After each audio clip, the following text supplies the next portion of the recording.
દક્ષિણ ગુજરાતના સુરત, નવસારી અને વલસાડ સહિતના જિલ્લાઓમાં છેલ્લા 3 દિવસથી સતત પડી રહેલા કમોસમી વરસાદ અને ભારે પવનને કારણે ખેડૂતો સામે મોટું આર્થિક સંકટ ઊભું થયું છે. ખાસ કેરીના પાક પર આકાળે આવેલા વરસાદે ગંભીર અસર કરી છે. ખેડૂતો જણાવી રહ્યા છે કે હાલ કેરીનો ફળો સંપૂર્ણ પાકવાની અવસ્થામાં હતા, પણ અચાનક આવેલા પવન અને વરસાદને કારણે મોટી સંખ્યામાં ફળો ઝાડ પરથી પડી ગયા છે. સુરત જિલ્લાના ખેડૂતો આ વર્ષે સારા પાકની આશા રાખી હતી, પણ અચાનક બદલાયેલા મોસમને ખેડૂતોની આખી મહેનત વ્યર્થ કરી નાખી છે. હવે બજારમાં કેરી ઓછી મળશે અને ભાવ વધી શકે છે.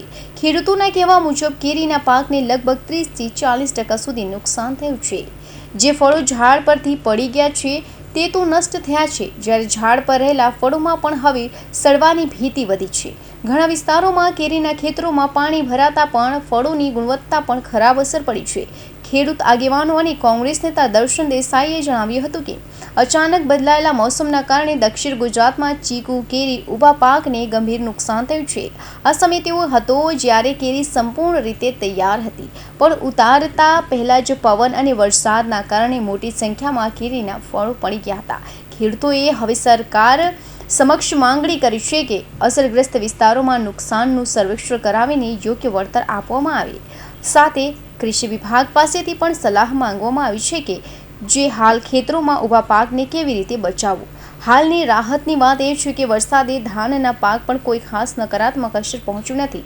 ખેતરોમાં પાણી ભરવાની સ્થિતિ સર્જાઈ નથી. હવામાન વિભાગે જણાવ્યું છે કે આગામી 2 દિવસમાં વરસાદની તીવ્રતા ઓછી થવાની શક્યતા છે.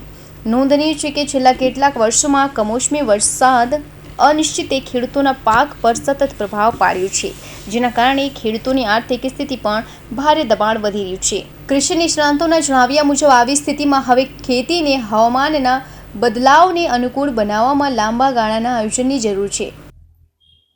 દક્ષિણ ગુજરાતના વલસાડ, નવસારી અને સુરત અને તાપી જિલ્લામાં માવઠાની અસરને કારણે મોટા પ્રમાણમાં કેરી, ચીકુ, બાગાયતી પાકો એ કેળ હોય, પપૈયા હોય કે અન્ય જે માંડવાઓ, વેલાઓના આધારિત જે ખેતી હતી એને પણ મોટા પ્રમાણમાં નુકસાન થયું છે. ડાંગરનો જે પાક છે એ પાકો પર પવન અને વરસાદના કારણે મોટા પ્રમાણમાં નમી ગયો છે. શાકભાજીમાં પણ મોટા પ્રમાણમાં નુકસાન થયું છે. આ અનુસંધાનમાં સુરત જિલ્લાના મહુવા તાલુકો, ઓલપાડ તાલુકો, કામરેજ તાલુકો, ઉમરપાડા અને માંગરોળ તાલુકાના કોંગ્રેસ પક્ષના આગેવાનોને સાથે રાખીને સ્થળ નિરીક્ષણ કરીને સુરત જિલ્લાના ખેતીવાડી અધિકારી સાથે વાત કરી અને એમના કહેવા પ્રમાણે છેલ્લા 3 દિવસથી સર્વેની કામગીરી પણ ચાલુ છે. માનનીય સરકારશ્રીને વિનંતી કરીએ કે આખા વર્ષ દરમિયાન ગ્લોબલ વોર્મિંગના કારણે માવઠાની અસર થાય છે, વાવાઝોડું આવે છે, ગમે ત્યારે વરસાદ પડે છે. આના કારણે દર વર્ષે ખેડૂતોને મોટા પ્રમાણમાં નુકસાન થાય છે. ખેડૂતો ખેતી કરતા